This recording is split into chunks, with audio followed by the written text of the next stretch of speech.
We're going to get ready to get started in just a few moments as we're going to get ready to talk. We're going to recap the game against the Buccaneers. We're also going to go into the game against the Arizona Cardinals since they had joint practice today. And we're definitely going to talk about some things that we saw that was happening at practice that was good and some things that was not so good from the game and also from practice. So we're going to have TNT tonight coming up in less than 60 seconds. So get ready. We are going to have a really, really good time. Let's get ready.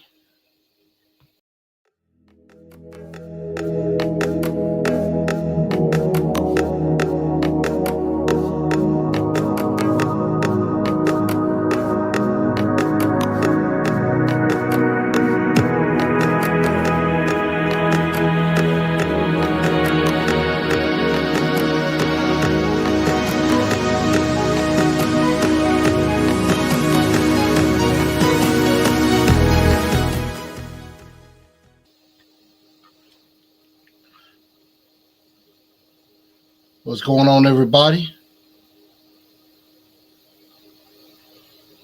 We're going to let everybody come on up in here and welcome everybody into TNT Tonight. I am your host, Chris, a.k.a. Blue Enforcer. I'm going on a journey on a kind of a new look and everything. I don't have it all the way together perfectly, but we're definitely going to do some good things tonight, and we're going to definitely have quite a bit of fun. And so we're going to make this thing happen. So, again, I welcome everybody in here to TNT Tonight. And I'm your host, Chris, a.k.a. Blue Enforcer, a.k.a. The Truth.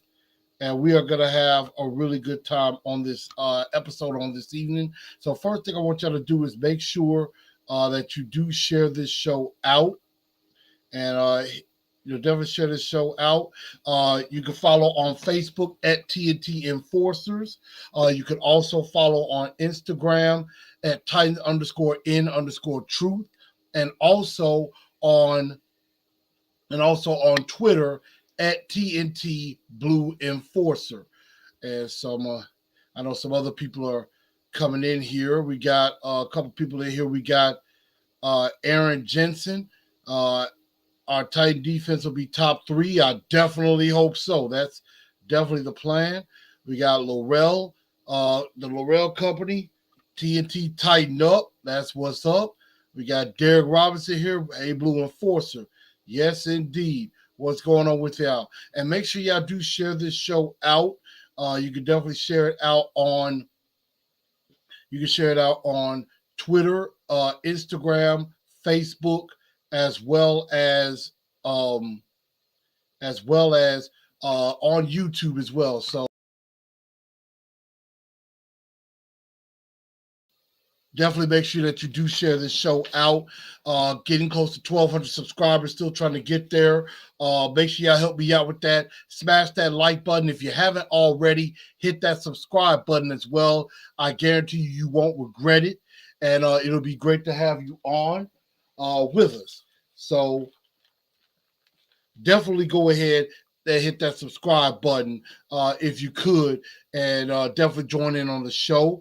And also, if you want some TNT, if you want some TNT swag, you can also.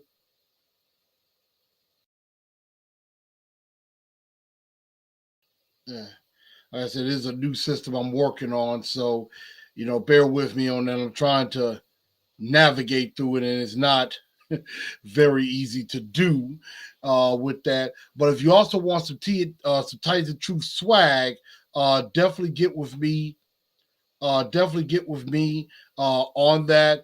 You can definitely hit up my email at canewell817@gmail.com. Also, you can hit up Miss Latoya Akinyemi at you can hit her up at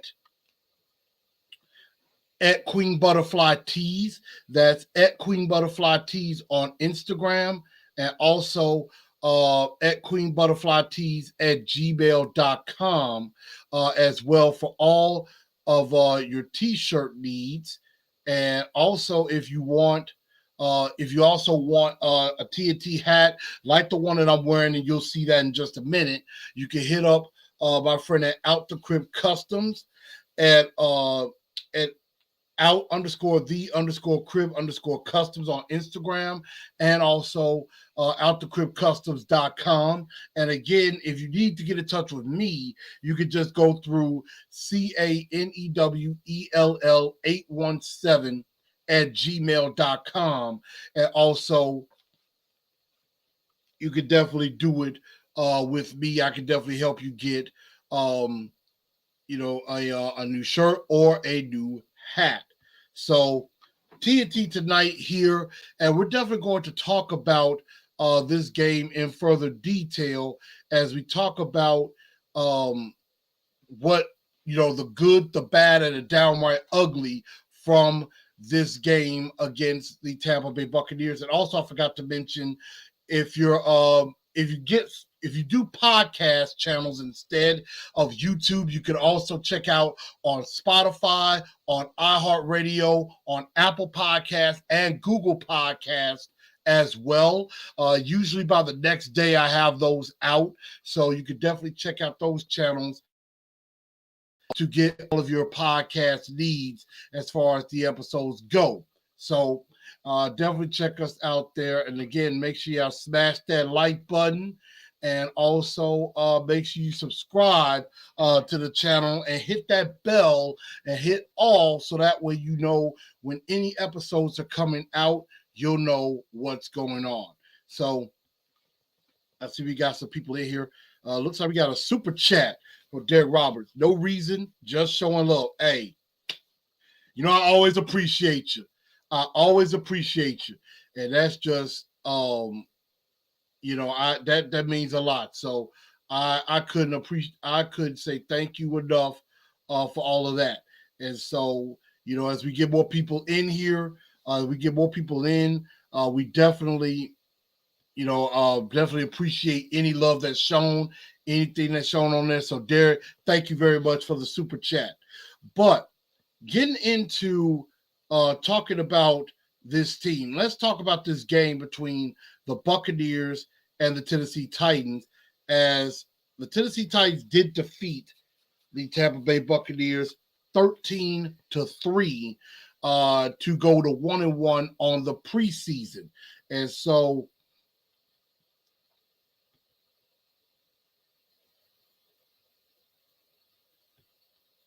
I definitely do appreciate that super chat right there. So definitely do thank you for that, Derek, for that super chat. But the Titans defeat the Buccaneers 13-3, and it was kind of an ugly game. It wasn't really a lot. It wasn't really a lot that really happened in the game, but there was a lot. There was quite a bit that was seen in this game that really told a lot. It definitely told the story of how this team is going to get shaped out. And so, you get a couple of field goals early, and then you get a touchdown. You get a touchdown right before half, and then that was really about it as far as the Titans scoring is concerned. So 13-3, they definitely get the win on that. There was a little bit to like, and there were some things not to like. And so we're definitely going to get down to the good, the bad, and the outright ugly, and the downright ugly. And Blocksville Tennessee says, the offensive line is going to be garbage again this year. I'm kind of worried about that. Ryan Tannehill already took the most sacks last year and could barely walk at one press conference after the game, one post-game conference. That is definitely a concern, and I definitely will not discredit that. There is definitely some concern to be had, as far as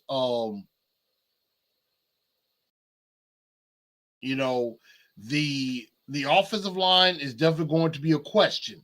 And so that's why when we go into this good, the bad, and the downright ugly, there are a couple of things that are to like, and there are some things not to like. So offensive line is definitely a part of the discussion.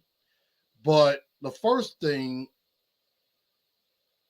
is this: the good, the bad, the downright ugly. And I want y'all to give me your thoughts too on what was good, what was bad, and what was downright ugly. And we're gonna start with the good. And here is the good. The good being the development of Malik Willis. I think I think Malik is definitely developing. He is definitely coming along fairly well. And I think, Malik has a chance I really do think Malik has a chance to be that backup quarterback. So I think he's ahead. He is definitely ahead of Logan Woodside as far as I'm concerned. And I mean, there were some things that I think are going to be nice about Malik. And I just think with him that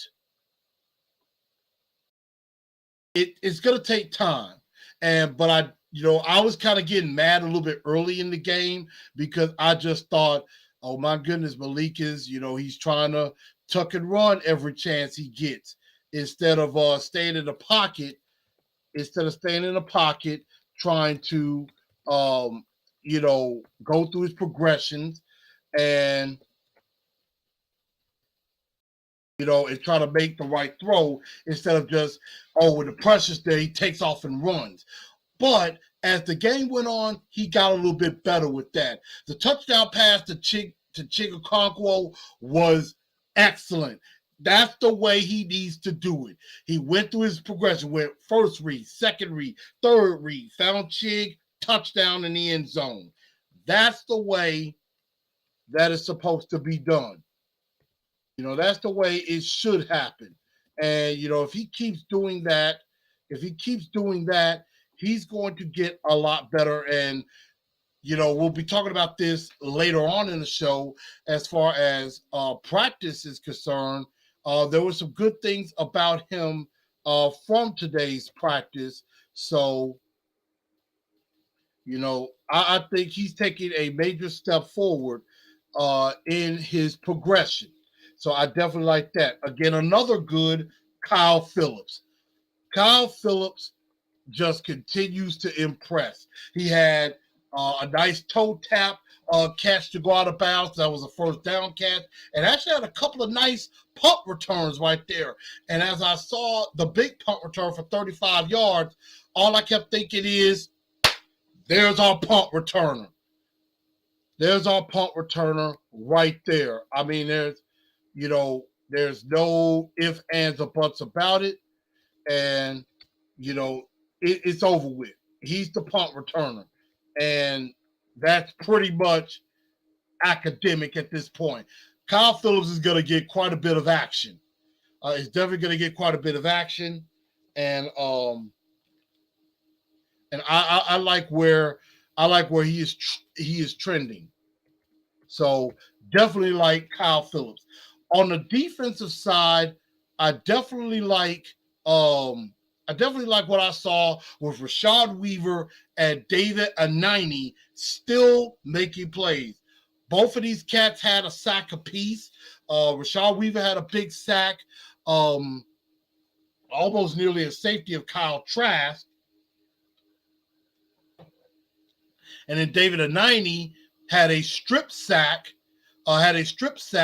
and I believe it was almost a turnover, but it ended up staying with Tampa Bay, if I'm not mistaken, on that.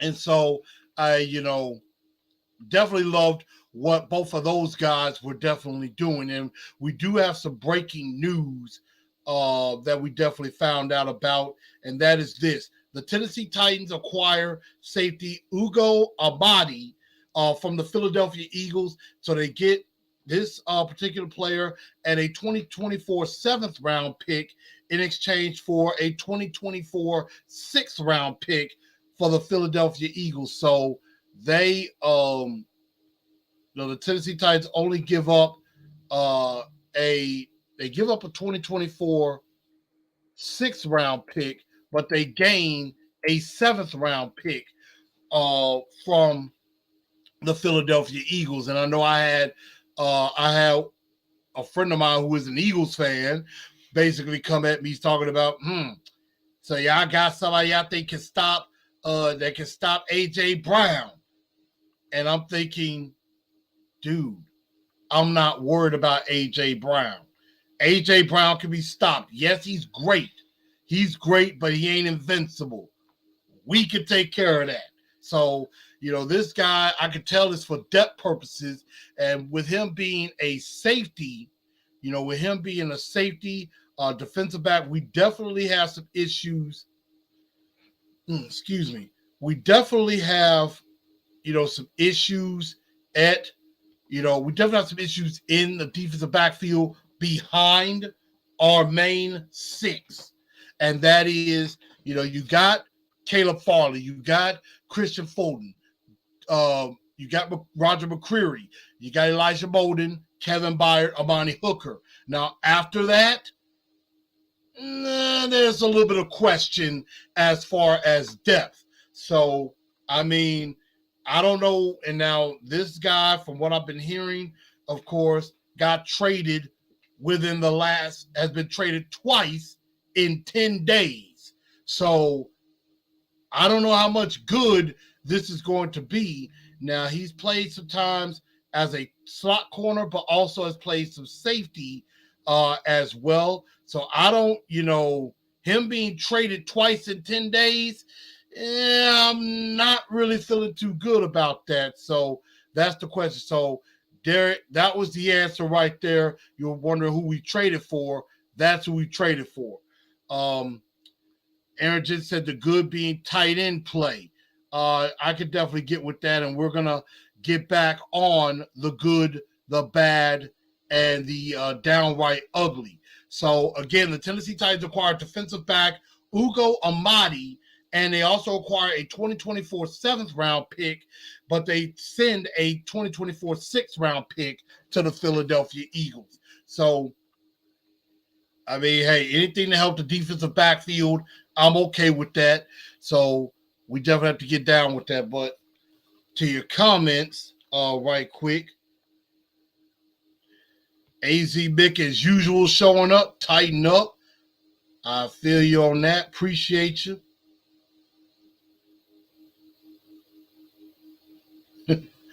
And let's see. Derek Roberts says, Mariota, our favorite son. Looks like he's tying it all together. Although I've gotten past Mariota, so we're definitely going to move on from that. But I mean, he's looking like he's finding himself in Atlanta, and that's a very, very good thing. Let's see. Although I think Phillips muffed a few punts in practice today. And there was something about that. I know I heard something about that. So we'll definitely get into that. And Shane, I'm going to get to your comment in just a moment. Now let's get to the bad. And the bad being, and really what I'm going to do with the bad and the downright ugly, I could have easily flipped. The bad. Logan Woodside's bad preseason continues. And it is no secret that Logan Woodside, he stinks. He stinks. He stinks. It is pretty much a foregone conclusion. He doesn't need to be on this team no more. Malik Willis has completely passed him by. I mean, I get it. A lot of people out there, especially media professionals, would rather not have Malik at the number 2 because, that would mean that you're basically one that you're basically one Ryan Tannehill injury away from him having to go in there. And that's something that you're afraid of. That's something that you probably don't want. You probably don't want to have it where Malik has to go in for Ryan Tannehill at any point of the season. And Ryan Tannehill has proven to be very durable. But as one of our commenters said before, Ryan Tannehill has gotten sacked quite a bit. And the thing about it is, who would you rather trust to possibly go in and win you a game? Logan Woodside or Malik Willis?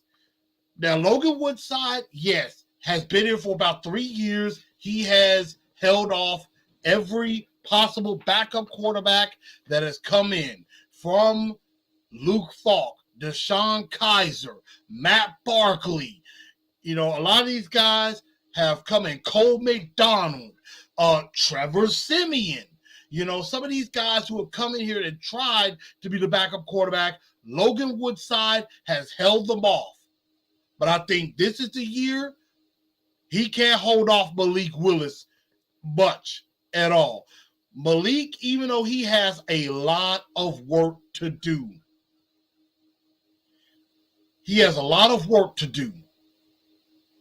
but the ceiling is way higher for Malik Willis than for Logan Woodside it would ever be. I mean, we've been hit the ceiling with Logan Woodside, and it ain't far from the floor. Here's the floor for Logan Woodside. The ceiling is right there. That's it. It's not very much.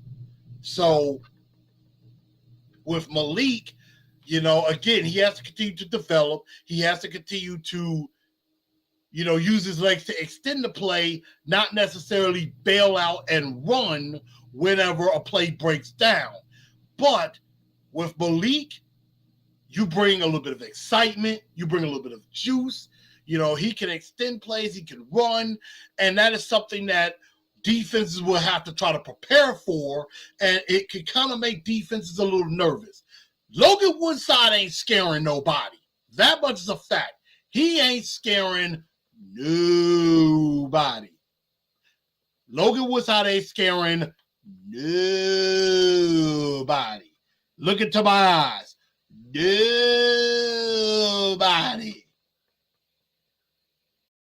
Just want to make sure I keep that in your brain. So Logan Woodside is done.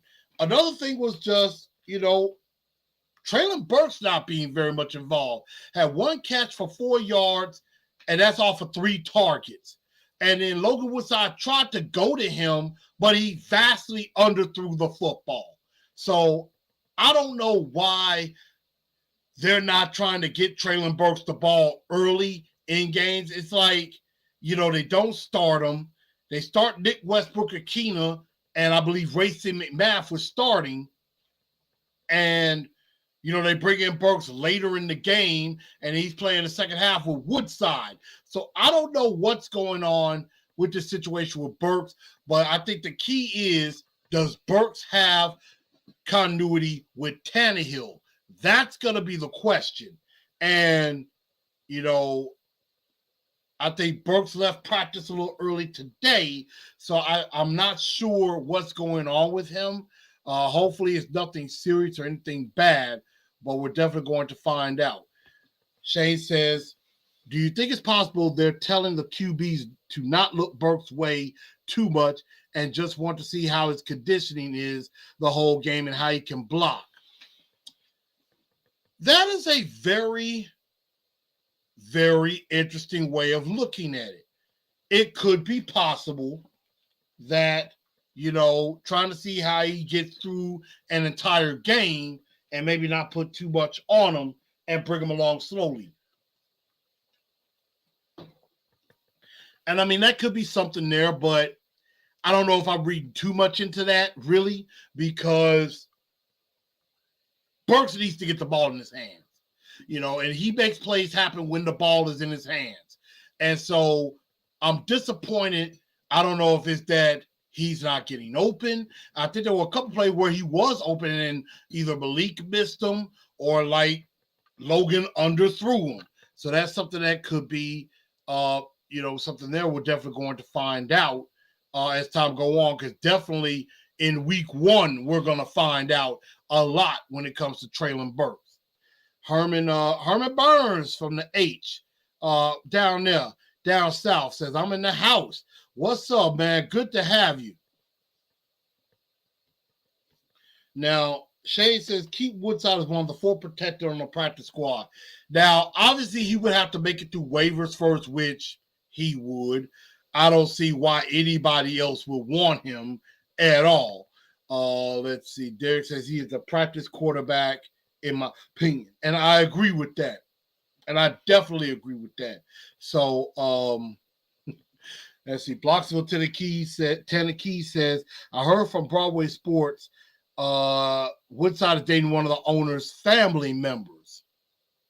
Don't know how true that is, but I don't think that's going to help him stay on the team as far as I'm concerned. And I mean, Derek, you're right. I mean, Tannehill is on a contract year, basically. Now, theoretically, he is signed, I believe, through next year.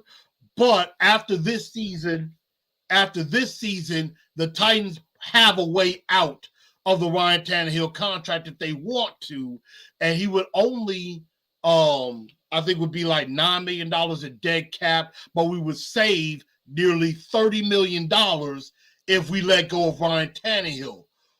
And of course, if we trade Tannehill, we would definitely net a lot more money instead also. So that is something that could be done. But yeah, I mean, he definitely keeps the ship afloat and everything. So,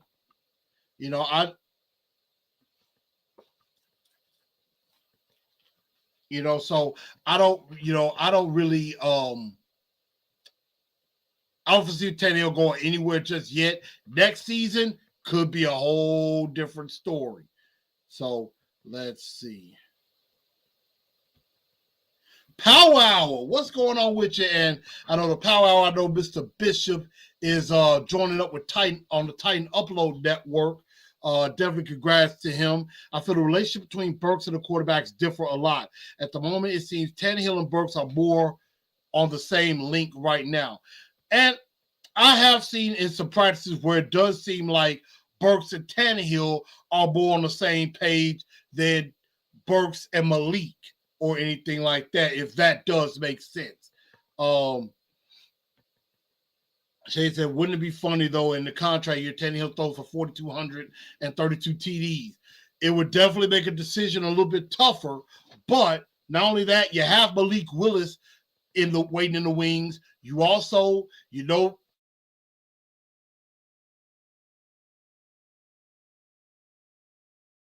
okay, definitely had a little difficulty right there, but Tannehill going into a contract year definitely could be a possible trade chip, because there's going to be a quarterback carousel next year. Somebody is going to want a new deal. Somebody's going to want a new contract and maybe want out, or you got a good crop of college quarterbacks that's supposed to be coming out this upcoming season. Guys like CJ Stroud, guys like Levis from Kentucky. You also got Bryce Young in Alabama.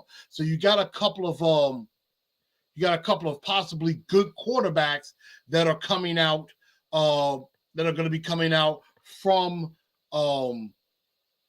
college. So definitely something to look at when it comes to that. Now, let's get into the downright ugly, because I know I spent a lot of time there. And that is, the downright ugly is Dylan Radins. Enough said. Enough said. I tried to cheer for Dylan. I really did. I tried to cheer really hard for Dylan Radins. I wanted Dylan Radins to win the job. I wanted Dylan Radins to do well, but it's just not going to happen. I went back and looked at the game, and I went specifically to Dylan Radins. I went specifically to look at him, and he just looked terrible. Terrible. You know, it was bad. It was really, really bad. And I'm disappointed because, again, I wanted Dylan Radins to take the job. I wanted Dylan Radins to do well. I wanted Dylan Radins to be that guy, but it's just not going to happen. It's not. And it's unfortunate. You know, it's unfortunate. I hate it for him, but it is what it is. You know, because now, I believe Monday, Vrabel came out in a press conference and basically, you know, was talking about how Dylan Radins was working specifically at guard instead of tackle. So with this happening, will definitely bring me to a question that I'm going to have coming up. So, again, what did y'all think of my good, my bad, and my downright ugly? Make sure you leave some comments out there.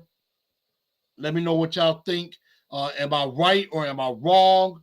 You know, with that, let me know what y'all think on there. But tell you the truth, definitely continuing on. We're definitely going to get to some stuff about this team in just a bit. Chris Frazier says Burke's situation is crazy. Now, Chris, I know, first of all, you're a big Tannehill lover, but I also know you're a Burks hater right now. So you're basically giving Burks the Corey Davis treatment, and he hasn't played a game yet. So I know what's happening there. And, I mean, I get it. I understand. And there might be a cause of a little bit of concern. However, let's see what the regular season brings before we go into panic mode. And then, of course, Chris Fraser says is going at Shane, talking about not liking Tannehill. Chris, I know how much you love Tannehill. But he's got to prove it. He's got to prove it to me. And you know you've heard me say that. So Tannehill hasn't earned my trust yet. I don't care how great of a training camp he's having. Until I see him in games that matter, particularly in January, anything he does right now does not matter. Yes, it's great that he's looking good in camp and stuff. But I want to see what happens on September 11th when the lights are on, figuratively, and you got the Giants on the other side, even though the Giants are not very good. I want to see what happens under the Monday night lights up in Orchard Park when he's got Von Miller coming at him. And that menacing Buffalo Bills defense. That's why I want to see what goes on with Tannehill. So until then, not really thinking about it. Let's see, Miss Mims, how you doing? I'm doing fine. Thank you for asking. Hope you doing all right too. Derek says, how come we can't draft linemen like the Colts do? Now, the Colts, I mean, have been decent at offensive line, but, I mean, besides Quentin Nelson and maybe Ryan Kelly, what do they have? They tried with Eric Fisher. It didn't work. I can't remember who else they drafted. So I'm not really sure who else they have. But I mean, we do need to do better at drafting linemen. I do agree. Let's see. Aaron says, shouldn't Farley be an honorable mention as bad? He's getting beat a lot. I know he's having some issues against mobile quarterbacks, and he probably does have some issues against more speedier receivers. I know a lot of people are thinking that I'm hearing with a lot of media that Roger McCreary is ahead of Caleb Farley, and that Roger McCreary could start because McCreary did not play much in the preseason game at all. He made a special teams tackle on the first on the opening kickoff, and then I think he maybe played a series, and he was done. Farley played a lot, and I mean, I just think with Farley, I think everybody needs to pump their brakes on the bad talking of Farley. Remember, y'all, Farley hasn't played football in nearly 2.5 years. He's still trying to get his feet under him. He's still trying to, develop the nuances of the game. And every corner gets beat. Every corner gets beat. It doesn't matter who you are. You will get beat every once in a while. Doesn't matter. Jalen Ramsey gets beat. It happens, So, and Jalen Ramsey's one of the best corners out there. He gets beat. Patrick Peterson in his heyday when he was really good, he'll get beat from time to time. Marshawn Lattimore, an excellent corner. He gets beat too. Now, those guys are way more established, and Farley has to establish himself.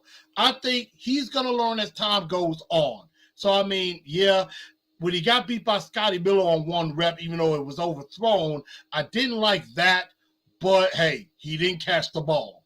So, there were some good things from Farley, and there's some not so good things that have to be worked on. I agree. So, that's that. Let's see. Ms. Bibb says the offensive is terrible. I'm guessing she's talking about the offensive line. Defense did well, way better than the offense, and offense is bad. I mean, again, I think with Logan Woodside, it's bad. Offensive line, I mean, now Nicholas Petit-Frere, I forgot to mention, did some very good things in the game. Yeah, he had, I believe, one false start penalty, but other than that, he played quite a bit at right tackle, and then he also moved over to left tackle and played quite a bit as well. And I think Nicholas Petit-Frere held his own. I think he did pretty well. So let's see. Chris Ray said, just keep it real. And that's what we're doing here. That's what we do. Rocker Roger says, Burke's going to be a beast. We're definitely going to find out. And, Chris Fraser come back and said, do they start? And it's a problem. Well, we're going to find out. We're going to definitely find out as time go on and everything. So let's move on to the question that I have for everybody. And, we had, and this was before the joint practices going on. And that's this. Ladies and gentlemen, not Houston, but Nashville, we got a problem at right tackle. We have a problem at right tackle. Dylan Radins was supposed to be the guy, and he didn't do it. He didn't pull it off. Now, Nicholas Petit-Frere, as I mentioned, started at right tackle in the game against the Bucs. Because this is what the offensive line was on Saturday. Taylor Warren on the left side, Aaron Brewer on the left tackle, Aaron Brewer at left guard, Corey Levin at center instead of Ben Jones, because Ben Jones was, hurt a little bit but didn't play. Jordan Roos at right guard in place of Nate Davis, who they're trying to slowly bring back too. and Nicholas Petit-Frere. And then when they were bringing Dylan Radis into the game, I want to say kind of halfway through the first quarter into the second, then they bring Radis into right tackle and move Nicholas Petit-Frere to the left side. So obviously, the Tennessee Titans really like Nicholas Petit-Frere way more than they like Dylan Radis. Dylan Radis in the game against the Bucs looked pitiful. He looked lost. His technique was not there. Multiple times the rusher just got around him with one simple move. It was either a slow swim move or just a fast rush. And there was a time where a backup lineman did a swim move on him, had him on the ground, and he would basically try to hold on to the defender while the defender get around him and almost got to the quarterback. Dylan Radis as a tackle, I think is done. Maybe he's a little bit more comfortable on the left side instead of the right, but I'm highly disappointed with Dylan Radis. Highly disappointed in him. But the question I have for all of you, I want to ask is this. Is the right tackle battle over? That's the question. Is the right tackle battle over?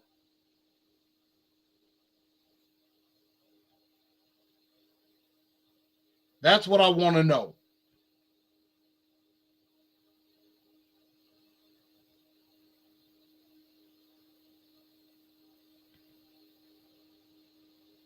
So give me your thoughts on that. Is the right tackle battle over? And, I'm going to look at your comments in just a moment. And I will definitely give you my thoughts in just a bit.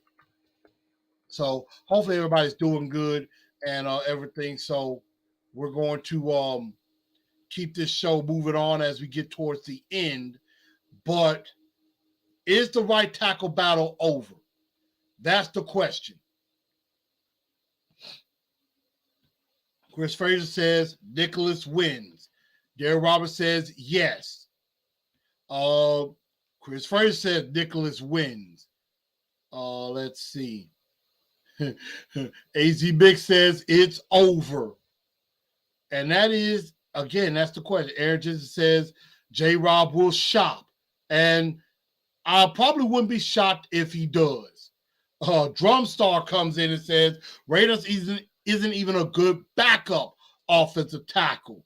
And, a lot of people are starting to say that. And you know what? I agree.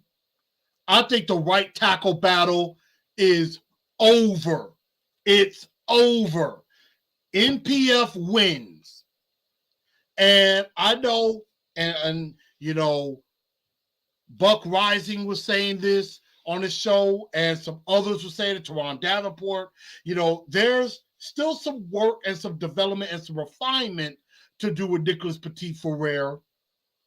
But watching the Bucs game, I feel a little bit better with Nicholas Petit-Frere in there at right tackle than Dylan Radis at right tackle. And, people was like, there's not really much of a drop-off. I think there is. I think Nicholas Petit-Frere won the job, and Dylan Radis, he could be on the outs. He's going to make the team, but he ain't going to be playing much.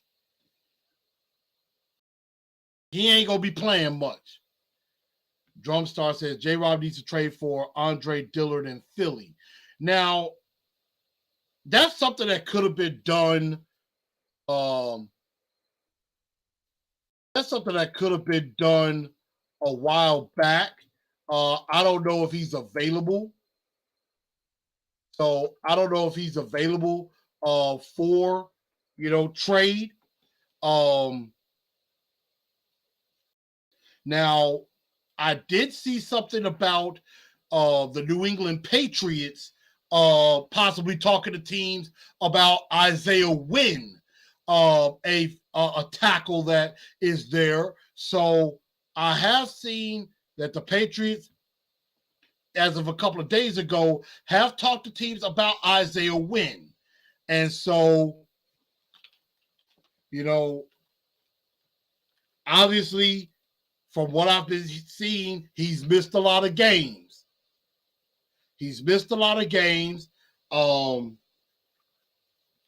And, he's been injury prone, hasn't done well at left tackle.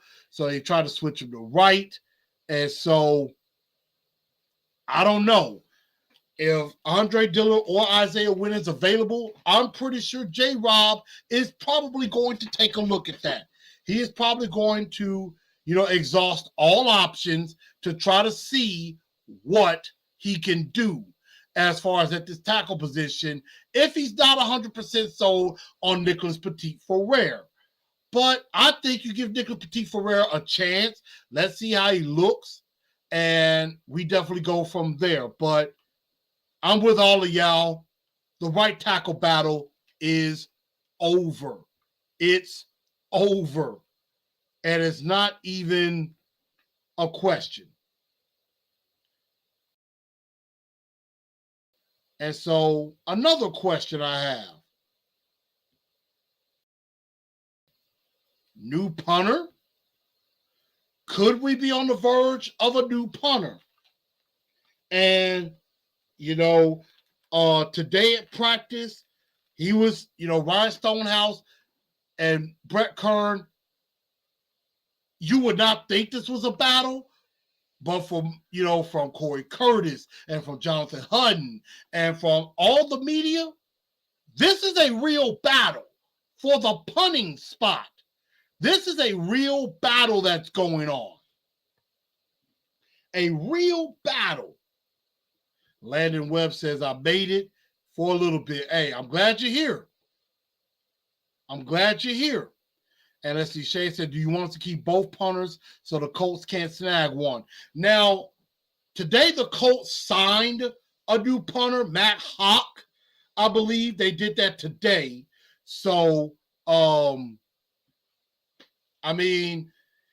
going to be very interesting. The loser of this battle could end up with the Colts. And I guess the question is this. With Ryan Stonehouse, he has a leg, a cannon of a leg. He can boom it 60 yards, 60, 65 yards in his sleep. But where Brett Kern has the advantage is he's accurate. Brett Kern knows how to pin a team deep. He knows how to coffin corner extremely well. He knows how to keep the ball away from the best punt returners. That's where I think Brett Kern has a bit of an advantage. His experience. Now, he is worth about almost $3 million, and you can save that money, go a cheaper route with Stonehouse, and I guess that is the question. Do you sacrifice having Brett Kern for a year, or do you save that money and you have Ryan Stonehouse possibly for the next 5 to 10 years at a much cheaper rate? That's going to be the question. Again, Stonehouse has a monster leg. And he's been booming 60-yard punts all the time. And they were saying that's why, with the crazy turn of the punt, I think Kyle Phillips muffed a couple of punts at practice today. That could be a good thing, because that could be somebody else who muffs a punt too, and we could get up on it. So it's going to be very interesting to find out. And it's going to be it will be very tough to see Brett Kern go. But if you're thinking we can head towards the future, may not be such a bad idea. AZ Mix says Kern to the Colts. It could happen because the Colts don't have a punter. Darren Robinson says, tell the Cole we ain't selling them crap. I mean, we'll definitely see how that goes. Save the money for Stoney. AZ Big says that's a tough decision. And it is. It is a tough decision. Very, very tough. Some things from practice today that I noticed. Defense looked good. Offense, not so much. Heard the offense kind of had a little rough of a practice today. And so, Tannehill threw a pick in the end zone and was going for Cody Hollister. There was a rep where Caleb Farley did a good job against DeAndre Hopkins on a play. And so defensive backs, I heard, did very, very well. And Kevin Byard was doing good. So defense, for what I heard, had a really good day. The offense, not so much. And, Ryan Tannehill was talking about, hey, they came in here, gave us some different looks that, we haven't seen before and things like that. So, and I think that's a good thing. It's a good thing to get those type of looks. It's a good thing to get those type of looks because, those may be some looks that you see in the regular season that you don't expect. So you kind of got to be ready. You kind of got to be ready, for, any type of look. So definitely, Arizona is one of those teams that could be very, very good in the NFC West. Kyler Murray, is definitely a very good quarterback. He just got a new deal. And, some guys, definitely going to have to step it up. And,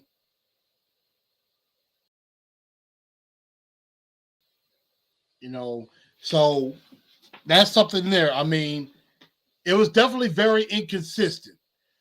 Jim Wyatt was right on his article. He didn't think that the Titans had a really good day. And it was very inconsistent. So there's a lot of work to be done with this. So, we'll definitely see how this goes in the game against the Cardinals. I know that I think they'll practice separately tomorrow.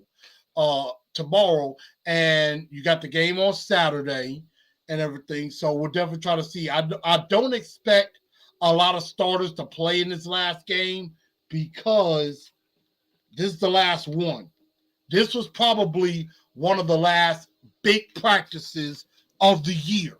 I mean, of the off season, because after this last game, you got final cut down, which is in less than a week. So by this time next week, we will be down to our final 53. And so that is going to be very important because 37 guys are going to be out of jobs.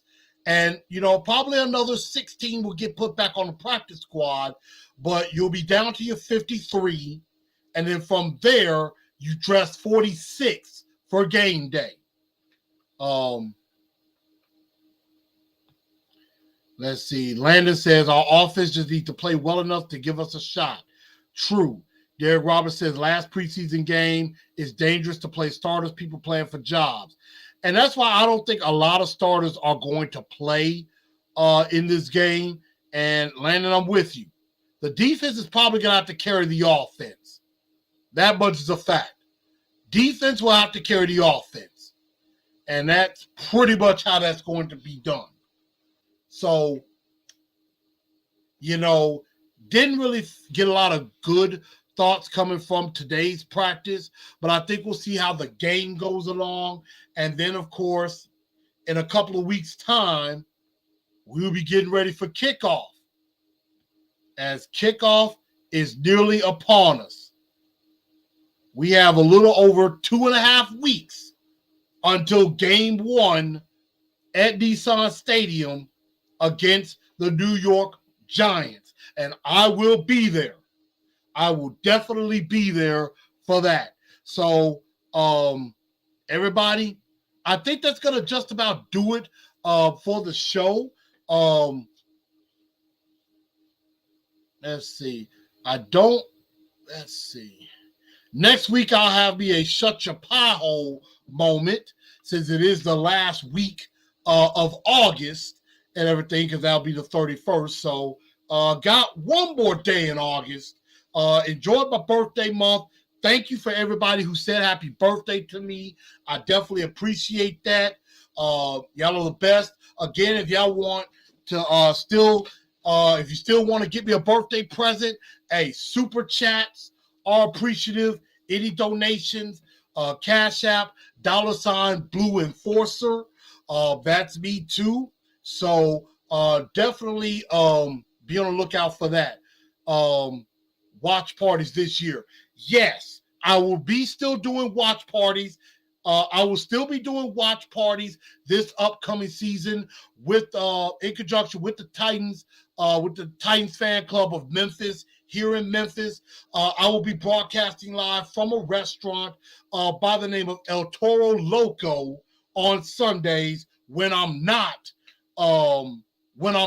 in Nashville for games.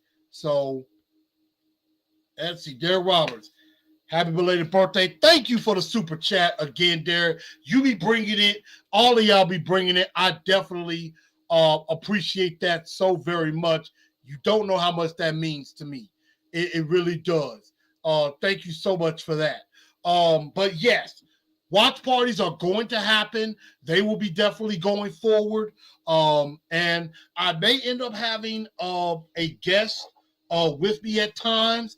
I'm trying to reach out to one of my compadres who does a Titans podcast, who is also here in Memphis. So might try to see if we link up and collaborate for watch parties. So definitely be on the lookout for that.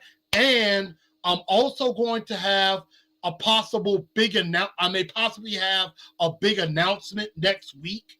So definitely stay tuned for that. And Ladies Night will be coming on September the 7th. And I guarantee you need to get this word out to all the Lady Titan fans out there, because it is going to be big. I guarantee you that. It is big. I already have a couple of big-time guests lined up, and I'm working on a couple of more. So, everybody, I just want to say thank y'all for tuning into the show. I am Blue Enforcer, aka The Truth, and y'all have been amazing. Y'all have been live. Y'all have been on point all night long, and I thank y'all for your time. And everybody, y'all go have yourselves a good night and tighten up, because that's all we know how to do. I'll holler at y'all.